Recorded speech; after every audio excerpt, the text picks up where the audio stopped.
নতুন একটা কড়াই কিনে নিয়ে আসলাম আজকে। নতুন কড়াই দিয়ে এখন রান্না করব আমরা ছোট মাছের তরকারি।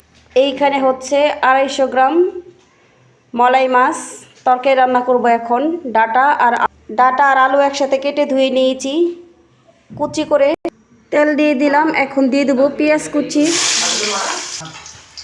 এই তো এখন দিয়ে দিলাম পেঁয়াজ কুচি, দিয়ে ভালো করে নেড়ে চেড়ে মিশিয়ে নিব, বাদামি কালার ভেজে নিব। কিছুটা পানি দিয়ে দিয়েছি, এখন দিয়ে দিব মরিচের গুঁড়া 2 চামচ। কাঁচামরিচ দিব আমি, তাই অল্প দিলাম।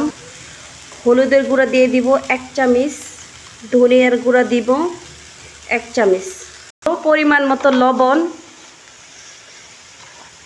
3 চামচ লবণ দিব আমি। মশলাটা কষানো হয়ে গিয়েছে, এখন আমি দিয়ে দিব ডাটা আর আলুগুলো। এখন ভালো করে মিশিয়ে নিব।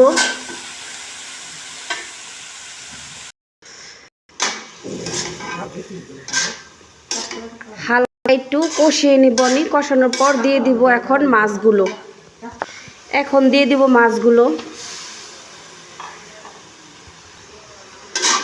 নেড়ে ছেড়ে মিশিয়ে দিব। মিশিয়ে দিয়ে হালকা অল্প একটু পানি দিব আমি। এই তো ঝোল দিয়ে দিলাম। এখন দিয়ে দিব কাঁচামরিচ পেঁয়াজ কুচি কিছুটা।